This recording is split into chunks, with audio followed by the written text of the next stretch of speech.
Hello and welcome to Ula Tea Leaf Readings. My name is Lenor, and tonight I'm going to be reading your tea leaves. This is a horoscope for Aries. If Aries is your solar, lunar, ascendant / rising sign, then this is a message for you. All right, let's get started, Aries.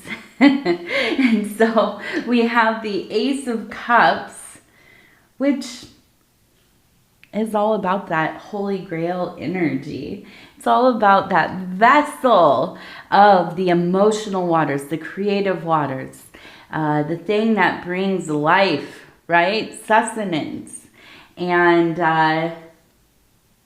And when I see this card, I always think, yes, we are beginning an adventure, in some aspect of your life. And it feels like it's very tied to your emotional centers, your psychic centers. And so we'll see how these tea leaves kind of coincide with that energy.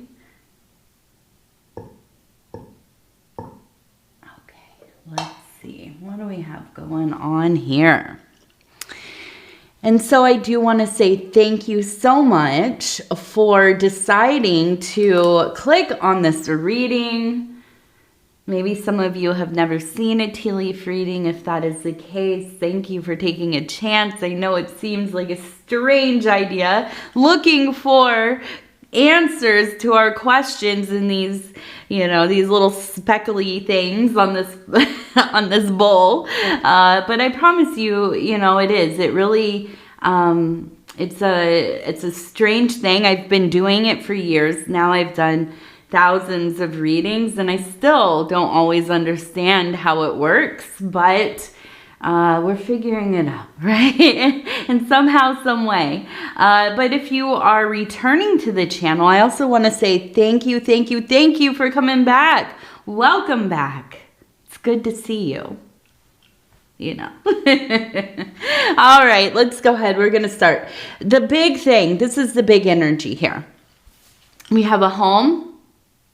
And you can even see, like, in the center, it's kind of it almost looks like a circle with a circle in the center there, right? Which reminds me of this idea of God, right? Or to be in the fullness. If you've ever seen that kind of solar disk or the zero that is impregnated in the middle with the little dot, right? And this is a sign of the divine. And to me, this looks very much the same, but it is the home beneath the tree, okay? So, tree of life, yeah, definitely. But it also feels like your lineage, your family. Now, it might be the blood family. This might be your chosen family. This might be your community, whatever your background is, whatever you kind of identify with. This is really kind of a symbolic symbol of, our identities, what we are connected to, right? And so I feel like this idea, this accumulation of histories, of self-mythologies, of beloveds, of our failures and our triumphs and our struggles and our moments of ease, those beautiful days and months and years that would be nice. That we just kind of sail on through. Everything is pretty good, right? All of these things kind of gathered together and building, the home right beneath where you have roots planted. And I think this is like the big goal of life here for you, is not only to kind of, you know, do well in the world, which we all want to do well in the world, right? I don't know if it's just money or things or relationships or finding something meaningful, having a career, having a position in the world. It's whatever it is for you. We all have different things, right? But it's not just that. It's not just those things. I think really at the core of it, it is about finding security or a perception of security and finding a place that feels like you belong. And maybe you have struggled to find that. It feels like organically, right? Where we say, we got to do this organically. We can't force it. And maybe that's the truth. Maybe we can't force things. But I think that at times you've waited around or you've hoped for or you've thought maybe it will, this opportunity for me to kind of find my people, to find my grouping, to find something that I'm passionate about, maybe it will present itself. And I feel like at least in these last years, it just hasn't come to pass. And I feel like you have gotten tired of waiting. Not that you're just somebody who thinks that the world is going to put all of its blessings right there in your lap. No, you work hard. You've always worked hard. You've always been very self-aware, very aware of the world in general. But I think now it's like I don't have the time anymore. I'm not going to wait around and just hope that something happens. I know that I have to get involved. I have to be part of this process. I have to really, really get in there. Start building up this sense of community, maybe within your family, maybe within your small little world there, and I'm not saying small little world like, you have a small world, like passing judgment on that. We all have small worlds, right? Relatively. Unless you're like, I don't know. I just thought Madonna. Madonna or somebody. You can tell I'm older. That's the pop star I think of immediately. I'm like Madonna. Or Britney Spears or, whoever. They might have really big worlds. I don't know. But for the rest of us, we're living in our own little micro universes, right? And so I feel like this is the cycle of time where you really take hold of what you want. You really are focused on rising to your position within your family, within your social group, within your community. Now, it might not be as formal as some families where we have kind of a hierarchy, right? There might not be a head of the family, but I do feel like for you, you are somebody who is very involved in orchestrating the doings, making sure everybody's all right. When something happens, you're the first one on the scene. You're just so solid, and there's such a sense of trust in you and your abilities that I could see why you would be one of the elders of the family, one of the important elders of the family, even if you aren't very old, But you're proactive, and you're in there, and you're doing the dang thing. And I see you really making this your focus. And I feel like this is all about family, especially because of that tree. I mean, that it just is. And we also have We have what looks like the letter J right here.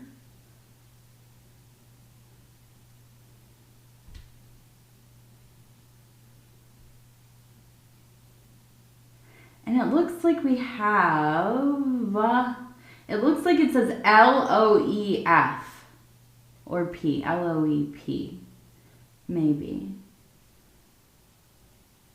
I don't know, maybe those letters need to be jumbled around, but that's what it is showing me.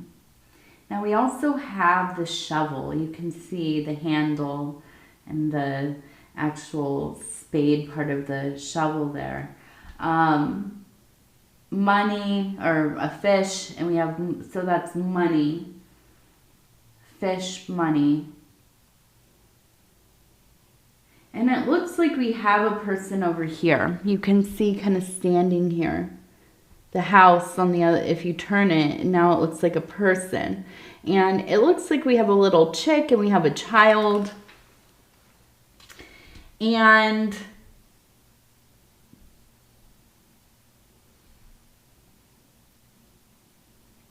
this very like dualistic, like the black and the white, and you know, kind of the balance, the sun and the moon, and the, you know, this kind of the two pillars. And it does feel, it feels to me, we also have some, it looks like it says Ford right down here, F-O-R-D, Ford. Also, we have the crab. So we might have a Cancer person. We might have maybe just somebody who has that crab energy. But I feel like we have, and I'm going to say it must be mom, because it looks like it almost says M-O-M as well down here.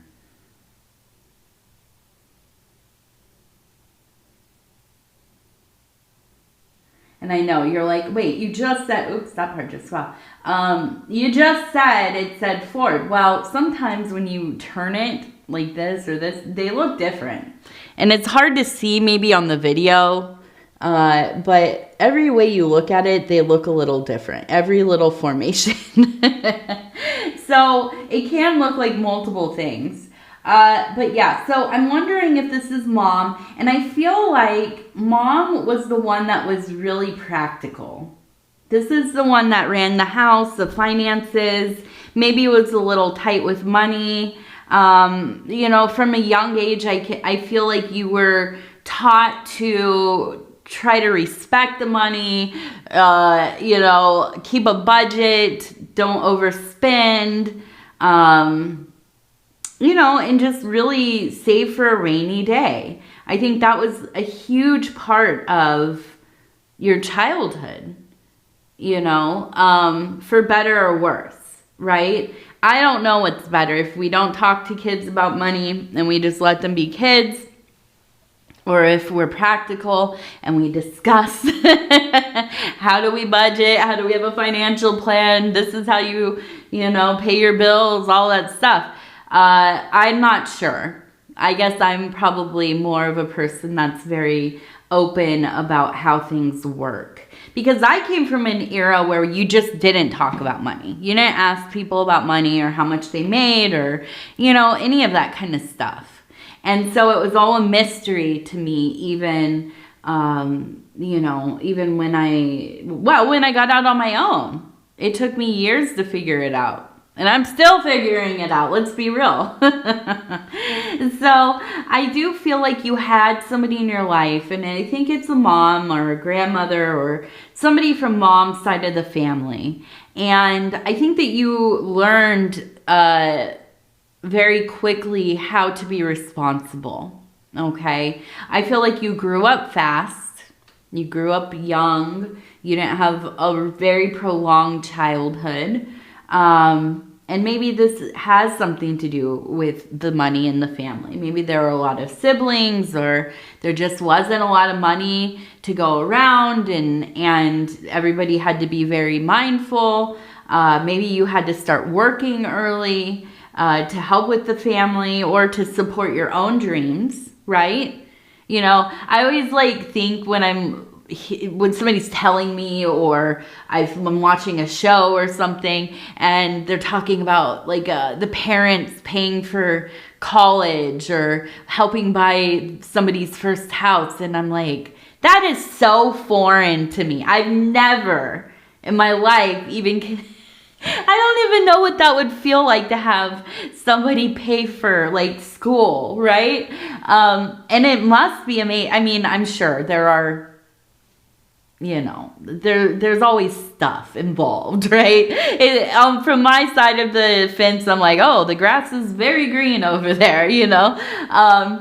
But maybe you didn't have the opportunity to have that support, which I think the majority of us in this world do not have parents or did not have parents who are paying our way in life. Now, if you did, you know, I hope it was something that was helpful to you, right? Because I'm sure, you know, it's not always as easy as, you know, the outsider might think it is. But I do feel like probably you're scrappy. You're an Aries. You had to figure it out, and you did, right? And so I always kind of wonder because we have that big shovel, right? And I almost kind of feel like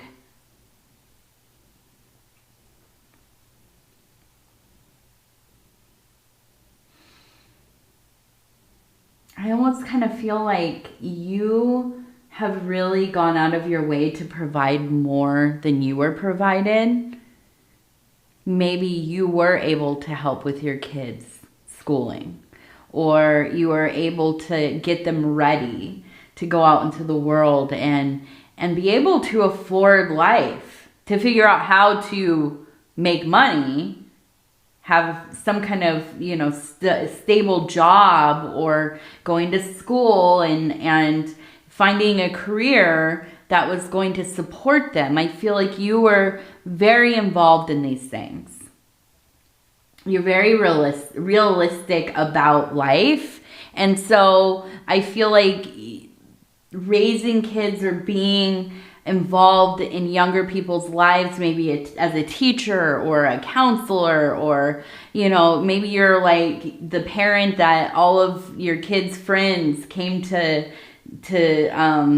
talk to because you talked to them like a human being. Maybe you were the one that allowed, you know, them to stay if they didn't have like a stable home, or, you know, whatever. But I do feel like you've really done your best to change the course of your family, of the story of, you know, whatever your family's name is, you know, to break the cycle of whatever it is, right? All of our families have their generational, and I really usually try to refrain from the idea of a curse, because I don't necessarily know that these are curses, but they are sicknesses, they are ill conditioning, outmoded ways of living, these things that we carry in our families, and they are taught to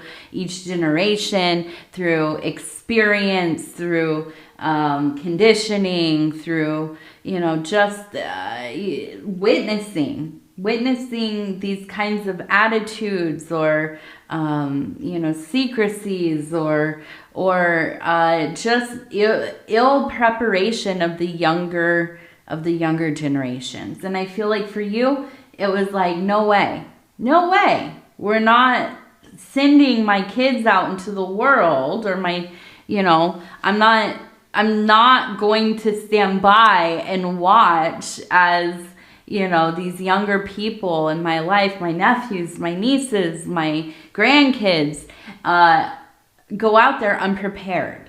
So I think this has been really important for you. Very much something that you have focused on right? And I feel like you've done such a good job there. And I feel at this point in your life, now it's not to say you look back on your family and think, well, you could have done better. Although, of course, we all feel that way in some, small or large way. But I feel like you have a lot of love and respect for your family. But I do also feel like, you want even better for the younger people. And I feel like I'm seeing with the shovel, and it's almost like, well, where are you digging to? Are you like putting in a time capsule? Are you putting in a treasure chest? And then I really think that it's like digging a new foundation, right? I don't know if you know anything about building, but the first thing we do is break ground, right? So we can get it nice and level, or maybe you're putting in a basement, but getting it ready for that foundation. And I think that's really what this has all been about for you, right? It's making sure that you are proactive in helping get that foundation ready for the kids, the grandkids, and so on, okay? So you really are. You're in this part of your life, and I think a lot of us do. We hit a certain age, and we start to think about the longevity of things, the bigger picture. And often, it's not so much about us or even our legacy. I mean, for some people, I guess it is about leaving some kind of legacy. But I think more often than not, it's like, I just want to make sure that there's something for my family, for my kids, for my grandkids, so that they're okay, so that they're taken care of. And I really do. I feel like this is where a lot of your thinking is focused. And now if it's not for your kids, you might be saying, well, my kids, they can take care of themselves. Or maybe, right? Maybe you don't have kids. Maybe you decided not to, or you just never did. You never got to that point. This could be like somewhere that you volunteer, or something you're very passionate about the animals, about, the forest, about taking care of people in your community, whatever it is. I feel like you're really thinking about, how can I continue to be a support even as I get older, even as the seasons change, and, even, God forbid, right? But it's going to happen to all of us, even after we transition, right? What am I going to be able to leave that's going to be useful and helpful to those around me? And I feel like that's the big thing. I don't think that this is like any sign or indication that there's something to worry about. I just think that, I don't know about you. I'm in the middle of winter, right? And I look outside, everything is kind of, gray or white or, brown, and there are no leaves on anything. And it's, it's pretty bleak looking. It's beautiful, don't get me wrong, but one can't help but think about our mortality. And in relation to that, we think about the ones that we love. And so I feel like that's where you are. I feel like you're right there, considering, how can I help in the long game. All right, let's see. Now, we're going to take a look. Okay, so we have a sheep who is sitting beneath the stars, and the letter A, a capital A, wind, a lot of wind. We have blackbirds, scavengers.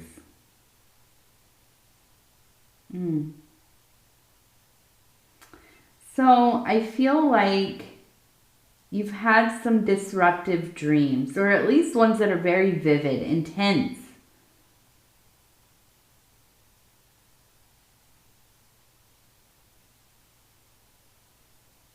And I feel like there's been wind, just generally in life. You've been experiencing some wind outside, or hearing the wind, or you've been standing in it.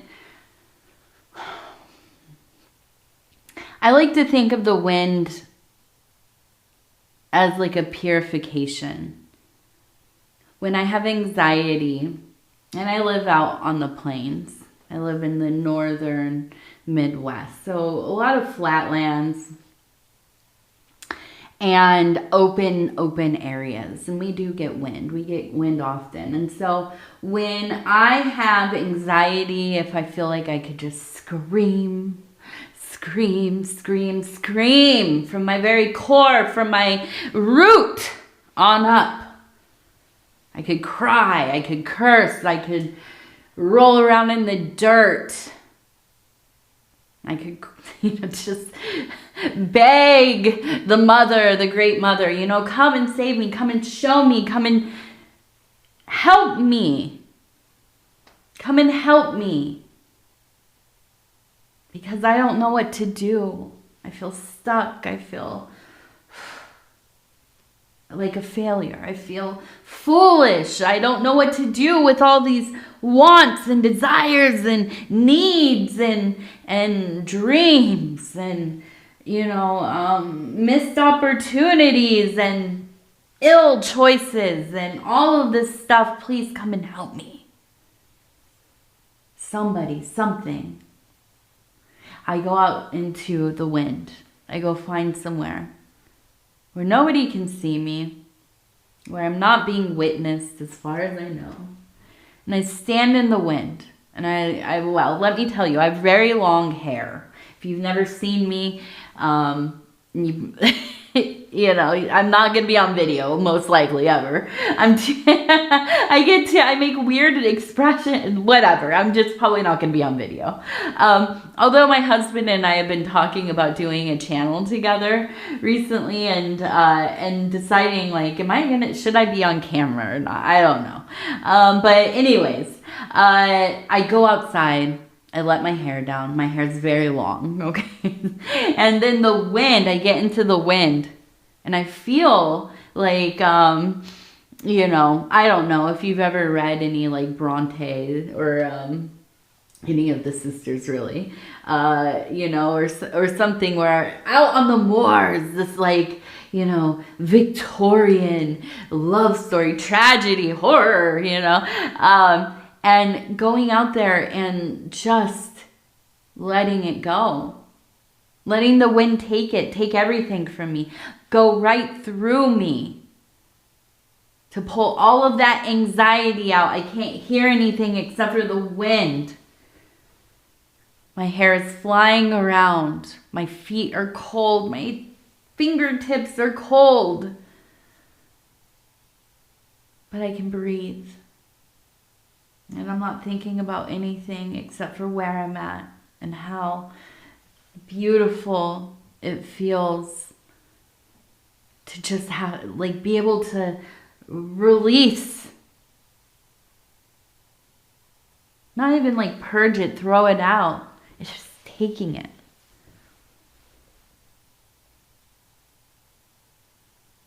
And then when you go back in or wherever. Get back in the car, go back to the house, you're tired. It's a lot of work to stand in the wind and let it take everything from you.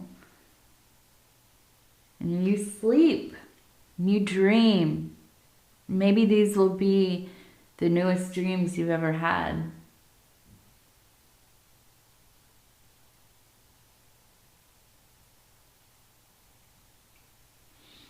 But I think that this is a time, this is an offering.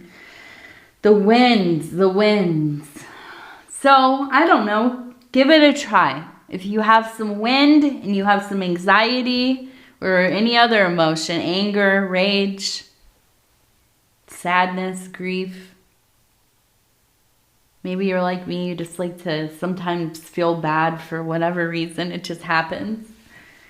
And it feels like home a little bit, right? Go take it to the wind. And then we have those birds. The birds, you know, the blackbirds, the ravens, the crows, these kinds of birds, often related to death. I don't think of them as death. I think of them as indicators that we're on the right path. It might not be the most glamorous path. It might not be a path that feels super welcoming or easy, but it is the path that we need to take to get to where we want to go. And you are on it. And that is confirmed. You're doing the hard work, that deep, difficult work.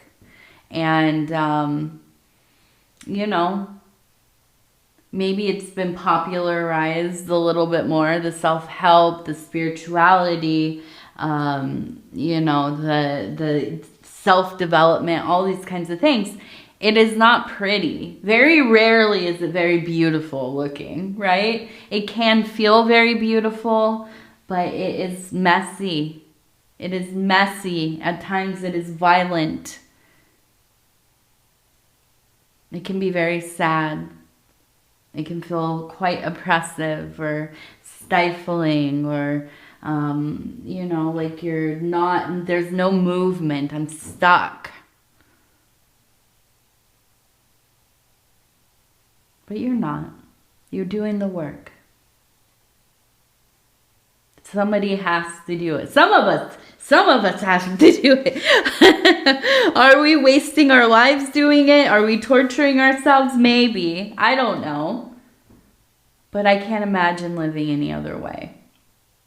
So I'm so happy that you came here. I feel like we are akin to one another. All right, let's do 3 lucky numbers. Number 18. 18. Ooh. Number 18 again. All right, we're going to have to... Let's see. Come on, not 18. Oh, 25. All right, so 18, 25, and we'll do one more. 4. All right, very good. Very good. All right, we will end the reading with our self-care affirmation cards, and I'll just flip through.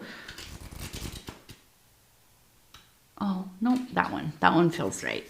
And we're just going to stop where it feels right, and it says luminous vision. I have a bright future. There are beautiful days ahead. I imagine my future infused with hope. This luminous vision guides my life path. I am on the right track. I am on the right track. All right, Aries, I love you. Thank you so much for spending this time with me. If you want to like, subscribe, leave a comment, I would love to hear from you. Other than that, please take care of yourself. Make sure you're washing your hands, all of that kind of stuff.